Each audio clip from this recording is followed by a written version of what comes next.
कौमें ऐसे तो नहीं बनती। Hindustan is not an aberration in history. It is one of the world's oldest civilizations and they will progress क्योंकि मैथमेटिक्स पढ़ाई जाती है वहाँ IITs जो हैं उनकी वो हार्वर्ड यूनिवर्सिटी में मुश्किल आसान है दाखिला लेना compared to India's Institute of Technologies. Why is it so? देखो कजिन से शादी हुई भी, यानी how ridiculous it is कि you have institutionalized incest in your family. मेरे खालाजाद भाई के साथ शादी हो रही है, फिर वो मेरे भाई नहीं होंगे। अबे एक थप्पड़ लगाओ, तुम लोगों को बंदा नहीं मिला और कोई और है नहीं क्या? नहीं सर, अब मेरे ख्याल लोगों को समझना चाहिए कजन मैरिजेस बिल्कुल बंद होनी चाहिए। मुझे तो खुद ना कहीं पाकिस्तान को संभल जाना चाहिए और ये तो कभी नहीं ये टूटेगा because there is nothing holding us together other than madness. आपने कहा कि मुसलमान हैं इकट्ठे रहेंगे और यूं रहेंगे। मुसलमानों की सारी तारीख आपस में एक दूसरे की गर्दनें काटने से भरी हुई है। देखिए, मैं ये बातें बड़े दुख के साथ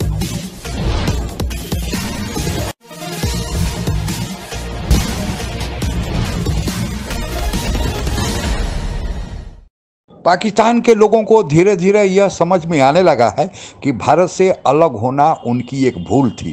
भारतीय सभ्यता संस्कृति भारत की बात करते हुए कहते हैं कि यह 5000 साल से ज़्यादा पुरानी है, यह चलती रहेगी। दूसरी तरफ हमने अपने घर में ही शादी करके अपनी सभ्यता संस्कृति को बिगाड़ दिया। यही कारण है कि पाकिस्तान आज इस हालात में है।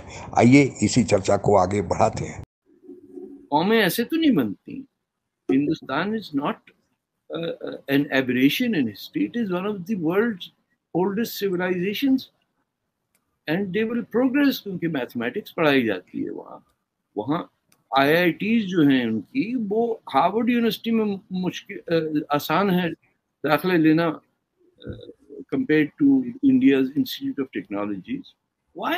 सर लास्ट में मैं आपसे पूछना चाहूंगी कि G20 की जो प्रेसिडेंसी है वो इंडिया को मिली है, क्या लग रहा है आपको, क्या चैलेंज होगा इंडिया के लिए और क्या होप्स क्या हो सकती है उनके लिए?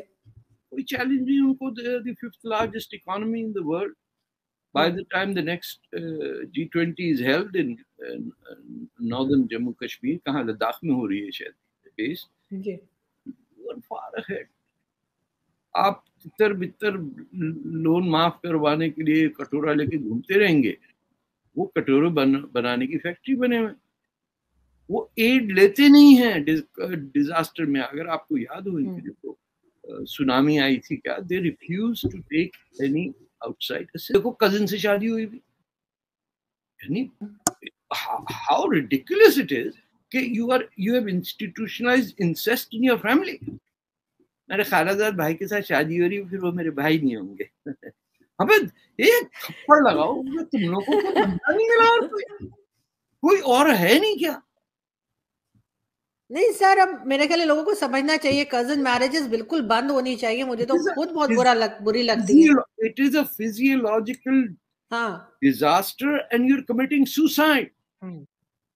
आपके पाकिस्तान में ऐसे विलेजेस हैं, मैंने देखा है, जहां लोग डिफॉर्म्ड हैं तो उनको कलेक्ट करके एक ही जगह रखा हुआ। और मैं तो छोड़े हुए 1978 हो गया। That was the last report I filed for PTV. It was scary. एक गांव के अंदर एक ही किस्म के लोग, उनके डिफॉर्मेशंस आप देख के हैरान हो जाएंगे। हमारा ऐसा क्या, कहीं को बंद करो उस बदले में डालो, शादियां करते रहो बहन भाइयों के बीच में। Terrible. मुझे एक चीज बड़ी हंसी आई थी सुनकर, हमारे दोस्त हैं पारसी हैं, वो उनकी बहन की शादी पहले किसी मुस्लिम से हुई थी, अब उसके बाद डिवोर्स हो गए कुछ साल के बाद, तो वो कहने लगे कि उसको कोई रिश्ता नहीं मिल रहा था क्योंकि नापाक हो गया। आपने कहा कि मुसलमान हैं इकट्ठे रहेंगे और यूं रहेंगे। मुसलमानों की सारी तारीख आपस में एक दूसरे की गर्दनें काटने से भरी हुई है। देखिए, मैं ये बातें बड़े दुख के साथ, हीरुद्दीन बाबर साहब तशरीफ लाए तो भाई उन्होंने सबसे पहले इब्राहिम लोधी को मारा था। अमीर तैमूर साहब गए वहां, उन्होंने जाके बायजीद यल्दरम उसका सत्यानाश किया था। सफवी शाह इस्माइल सफवी ईरान का, उसने शिबानी खान की गर्दन काट के उसकी खोपड़ी खाली करा के उसके ऊपर सोना मढ़ के उसमें वो बैठ के शराब पिया करता था। शिबानी खान तो और खुद को एक रिलीजियस लीडर भी कहता था, वो रूलर भी था, और ये वही था जिसने ज़हीरुद्दीन बाबर को इतना जिच किया कि उसको वहां सब कुछ छोड़ छाड़ के भागना पड़ा। ठीक है, बाकी जितनी सलातीन दिल्ली की तारीख है वो आपके सामने है। और भाई मीर जाफर, मीर सादिक और टीपू और सराजुद्दौला, ये आपस में सारा कुछ। तो अच्छा, अब रिसेंट हिस्ट्री आप देख लें, इस वक्त भी दो कितनी खूबसूरत हमारी तारीख के हिस्से, हमारे दिल के टुकड़े आप कह लें, ये जज्बाती अंदाज है जो जिसमें मैं बात कर रहा हूं। सऊदी अरेबिया और ईरान, they are daggers drawn. Saddam Hussein क्या कर रहा था, कभी इसको आंखें दिखा रहा था, कभी इसको आंखें दिखा रहा था। अच्छा, हम इधर इसराइल के ठेकेदार बने हुए, जो उसके पड़ोसी हैं, मुसलमान हैं, जहां से इस्लाम रवाना हुआ है, वो उनके साथ नॉर्मल है, हम ठेकेदारियां कर रहे हैं। तो शायद इसलिए अकल आकी थी। बाकी मुसलमानों ने तो फर्स्ट कजिन में शादी कर करके अपना फिजियोलॉजिकल डिजास्टर कैटेस्ट्रॉफी क्रिएट की हुई। We are incapable of normal existence. Egyptians की खास डिजीजेस पे किताबें रिसर्च हो चुकी हैं। लंदन में ये रिसर्च हुई कि 3% की आबादी 18% क्राइम क्यों करती है।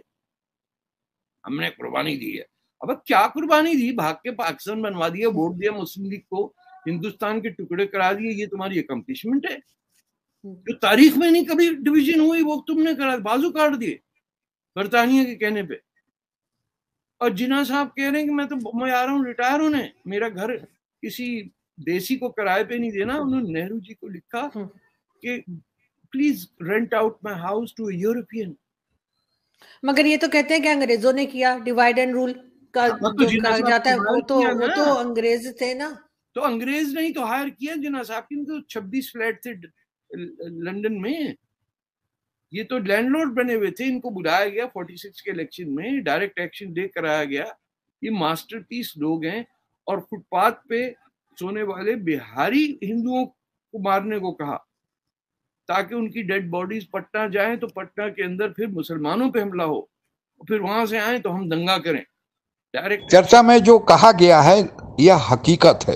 भारतीय सभ्यता संस्कृति सबको अपने में समेटकर एक गुलदस्ते की तरह है कि इसमें सभी धर्म, सभी संप्रदाय और सभी विचार के रहने वाले लोग सदियों से एक साथ रह रहे हैं। हमारे पास वेद है, हमारे पास पुराण है, हमारे पास गीता है, हमारे पास महाभारत है, रामायण है, आदि इतने ग्रंथ हैं, इतनी हमारे पास रचनाएं हैं जो मानव समाज को एक सही दिशा देती हैं।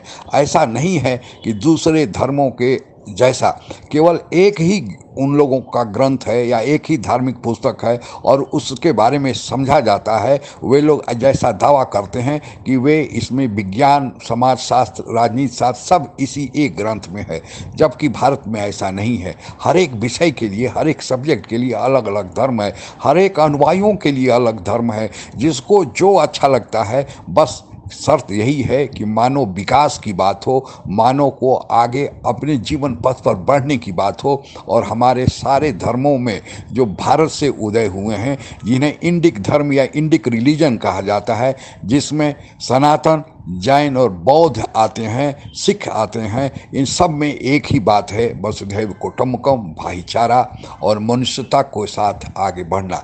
दूसरी तरफ जो दूसरे अब्राहमिक धर्म हैं, उनकी एक ही किताबें हैं, चाहे वह यहूदियों की किताब हो या फिर बाइबिल हो, ओल्ड टेस्टामेंट यहूदियों के लिए, न्यू टेस्टामेंट ईसाइयों के लिए, और फिर उसी तरह कुरान जैसे मुस्लिम धर्म के मानने वाले लोगों को हो। उनका नज़रिया है कि यही सब किताब में दुनिया की सारी बातें लिखी गई है। कोई उनके धर्म से विरोध करता है तो उन्हें अच्छा नहीं लगता है, उन्हें वे काफिर मानते हैं। जबकि हमारे यहाँ ऐसे बातें नहीं हैं। आप हिंदू धर्म माने, सनातन धर्म माने, आपकी मर्जी नहीं माने, तब भी आप हिंदू बने रहेंगे, आप इसी समाज का हिस्सा बने रहेंगे और जुड़े रहेंगे। और यही कारण है कि हमारी सभ्यता सबको साथ लेकर चलती है, इसलिए आज तक बनी हुई है और चलते रहेगी। भारत के विकास के पीछे यही कारण है। हालांकि हमारी सहिष्णुता और हमारा कुछ दूसरों पर ज़्यादा विश्वास और सबको साथ ले चलने के कारण कुछ हमारे से गलतियां भी हुई, हमारे समाज में कुछ टकराव और फूट-फाट हुए, हमारे देशों पर आक्रमण हुए, लेकिन इसके बावजूद भी हमारी सभ्यता बनी हुई है। हमें किसी का डर नहीं कि कोई आतताई आकर हमारी सभ्यता को बिगाड़ देगा, नहीं तो अब तक यह सभ्यता खत्म हो गई होती। इसलिए कहा गया है कि यूनान, मिस्र, रोमा सब मिट गए यहाँ से, अब तक मगर है बाकी नामो निशा हमारा। और इसके पीछे हमारी सनातन संस्कृति है जो विश्व बंधुत्व और मानवता की बात करती है। और जब तक मानव प्रजाति इस दुनिया में रहेगी, मानवता सर्वोपरि रहेगा और हमारे धर्मग्रंथ उसे मार्गदर्शन करते रहेंगे। आज के लिए बस इतना ही। जय हिंद। आप अगर हमसे जुड़ा रहना चाहते हैं तो कृपया मेरे चैनल को सब्सक्राइब करें तथा बेल आइकन भी दबा दें ताकि नई वीडियो की जानकारी तुरंत आप तक पहुंच जाए। धन्यवाद। जय हिंद।